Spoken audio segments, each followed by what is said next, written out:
नमस्कार दोस्तों, मैं वर्षा आप सभी का सुनो कहानी चैनल में स्वागत करती हूँ।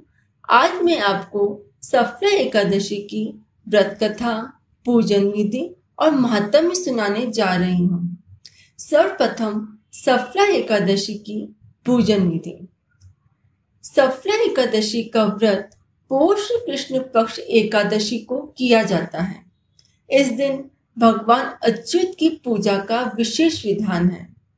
इस व्रत को धारण करने वाले को चाहिए कि वह प्रातः स्नान करके भगवान का स्मरण करे और आरती कर उन्हें भोग लगाए।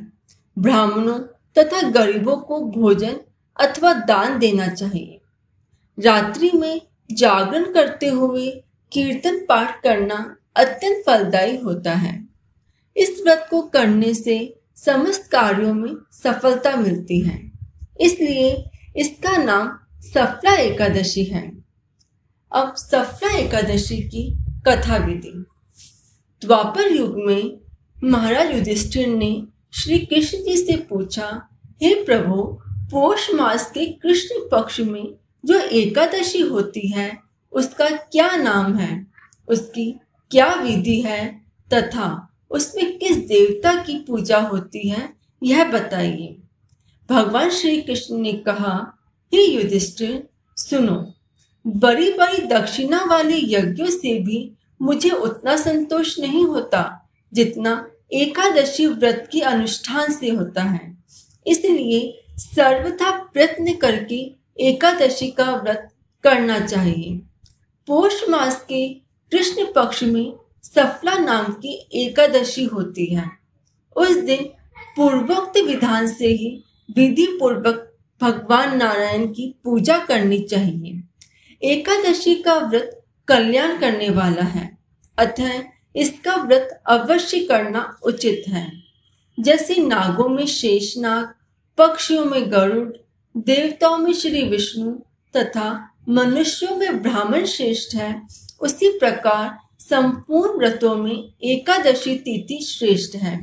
राजन, सफला एकादशी को नाम मंत्रों का उच्चारण करके फलों के द्वारा श्री हरि का पूजन करें। नारियल के फल, सुपारी, बिजोरा नींबू, जमीरा नींबू, अनार, सुंदर आंवला, लौंग, बेर तथा विशेषतः आम के फलों से देव देवेश्वर श्री हरि की पूजा करनी चाहिए। इसी प्रकार धूप दीप से भी भगवान की अर्चना करें। सफला एकादशी को विशेष रूप से दीप दान करने का विधान है। रात को वैष्णव पुरुषों के साथ जागरण करना चाहिए। जागरण करने वाले को जिस फल की प्राप्ति होती है वह हजारों वर्ष तपस्या करने से भी नहीं मिलता। नृपश्रेष्ठ, अब सफला एकादशी की शुभकारिणी कथा सुनो। चंपावती नाम से विख्यात एक पुरी है जो कभी राजा माहिष्मत की राजधानी थी। राजर्षि माहिष्मत के 5 पुत्र थे। उनमें जो ज्येष्ठ पुत्र था वह सदा पाप कर्म में ही लगा रहता था, पर स्त्रीगामी और वैश्यासक्त था। उसने पिता के धन को पाप कर्म में ही खर्च किया। वह सदा दुराचार परायण तथा ब्राह्मणों का निंदक था। वैष्णवों और देवताओं की भी हमेशा निंदा किया करता था। अपने पुत्र को ऐसा पापाचारी देखकर राजा माहिष्मत ने राजकुमारों में उसका नाम लुम्बक रख दिया। फिर पिता और भाइयों ने मिलकर उसे राज्य से बाहर निकाल दिया। लुम्बक उस नगर से निकलकर गहन वन में चला गया। वहीं रहकर उस पापी ने प्राय समूचे नगर का धन लूट लिया। एक दिन जब वह चोरी करने के लिए नगर में आया तो रात में पहरा देने वाले सिपाहियों ने उसे पकड़ लिया, किंतु जब उसने अपने आप को राजा माहिष्मत का पुत्र बतलाया तो सिपाहियों ने उसे छोड़ दिया। फिर वह पापी वन में लौट आया और प्रतिदिन मांस तथा वृक्षों के फल खाकर जीवन निर्वाह करने लगा। उस दुष्ट विश्राम स्थान पीपल वृक्ष के निकट था। वह बहुत वर्षों का पुराना पीपल वृक्ष था। उस वन में वह वृक्ष एक महान देवता माना जाता था। पाप बुद्धि लुम्बक वही निवास करता था।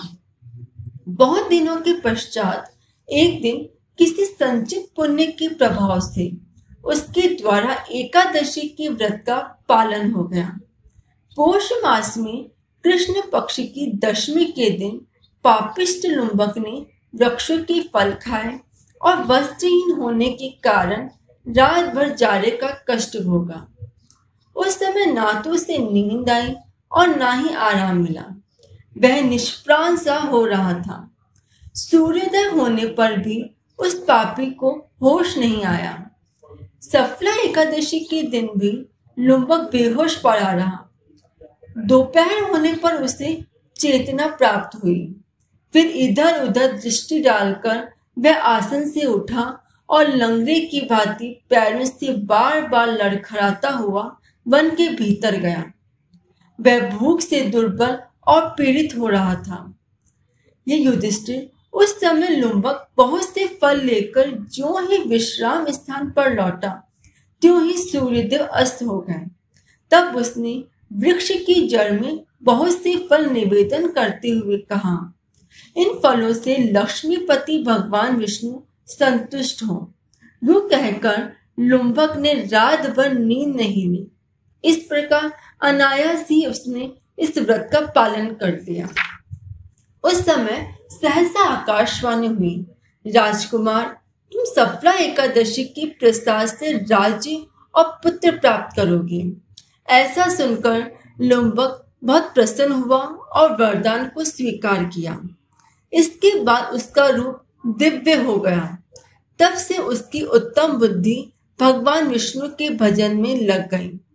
दिव्य आभूषणों की शोभा से संपन्न होकर उसने अकंटक राज्य प्राप्त किया और 15 वर्षों तक वह उसका संचालन करता रहा। उस समय भगवान श्री कृष्ण की कृपा से उसके मनोज्ञ नामक पुत्र उत्पन्न हुआ। जब वह पुत्र बड़ा हुआ तब लुम्बक ने तुरंत ही राज्य की ममता छोड़कर अपने पुत्र को राज्य सौंप दिया और वह भगवान श्री कृष्ण के समीप चला गया, जहां जाकर मनुष्य कभी शोक में नहीं पड़ता। हे राजा युधिष्ठिर, इस प्रकार जो सफला एकादशी का उत्तम व्रत करता है वह इस लोक में सुख भोगकर मरने के पश्चात मोक्ष को प्राप्त होता है। संसार में वह मनुष्य धन्य है जो सफला एकादशी के व्रत में लगे रहते हैं। उन्हीं का जन्म सफल है। महाराज, इसकी महिमा को पढ़ने, सुनने और उसके अनुसार आचरण करने से मनुष्य राजसूय यज्ञ का फल पाता है। बोलिए ओम नमो भगवते वासुदेवाय।